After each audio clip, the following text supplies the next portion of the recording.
Well guys, the R32 is officially off to the panel beaters today to get these rear guards sorted. So there's a little bit of rust, tiny bit around the rear guard, and we're going to even these flares up. Because when you flare a four-door you get this like sort of dent over here. So they're going to cut and section that and even both the flares up. So both the rear quarters are going in for some love.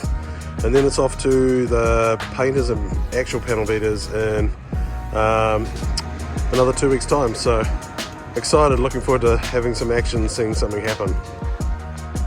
So here we are guys, just dropping the car off at Panelworks to get the rear quarters sorted, get the rust treated and get the flares evened up. As I said before, they get this really sort of like uneven bulge to them when you flare them. You can see that dent really good there in the light right here.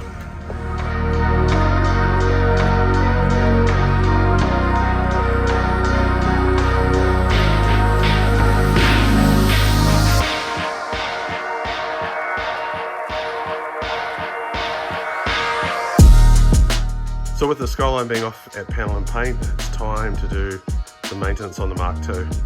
So the last year's pretty much been about the Skyline, but with our track day chrome coming up in about a month's time, it's time to do a nut and bolt check, tidy a few things, just see if anything needs replacing before the track day.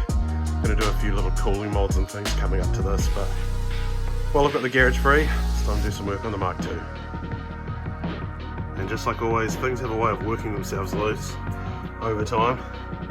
A couple of little bolts were loose. Not dangerously loose, but loose enough, so glad I spent and checked everything. So I finally got around to fitting the kick panel back in the JZX110. So our ECU, our Link G4 is mounted down there. Normally they're mounted in the engine bay in these cars, so the kick panel wasn't put back on due to the wiring not fitting. So I've just trimmed it down around the wiring and tidied it up. So looking good, all back together and good to roll.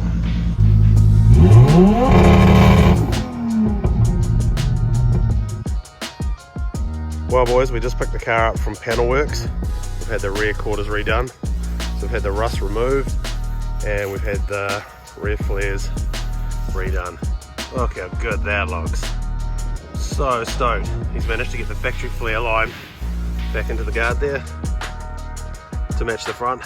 I'm so stoked with how that looks. Starting to come together guys. So we're about 3 to 4 weeks away now from panel and paint, and the car will be looking fresh and clean. I cannot wait. Big thanks to Aaron from Panelworks. Awesome job, highly recommend him.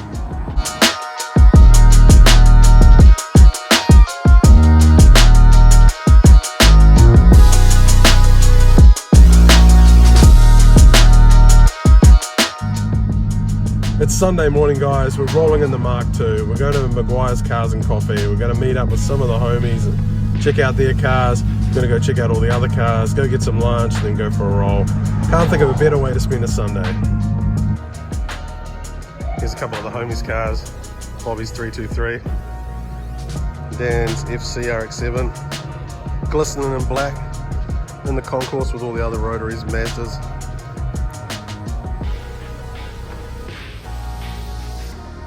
How good is this 180 SX sitting on chrome CR Kai wheels, Kaguchi power bonnet, red brides. Man, this is about as cool as it gets for me as a 180. It's kind of like my exact favorite style right here. So cool to see them rolling around. And here we have Phil's Wah MX-5, which sports a 4-litre Lexus V8 up front. Notice the blow-off valve there? Can't see a turbo in the engine bay? Well, there's a good reason for that. When you have limited space, you got to get resourceful. So, how about a big turbo in the boot? This car runs a rear turbo setup. How rad is that? So different. But this car absolutely rips. So, awesome work, Phil. Well guys, what an awesome way to end a week here at Meguiars Cars and Coffee. Checking out some sweet cars. I'm here in the Mark II. Dan's here in the 32. Now we've made some serious progress this week. We've got the car back from panel, the R32, the rear guard's all sorted. We've got some aero parts landing this week, so I can't wait to just finish it off and get it ready for paint in a couple of weeks. If you like the content guys, don't forget to like, subscribe and share, and we'll keep the content coming.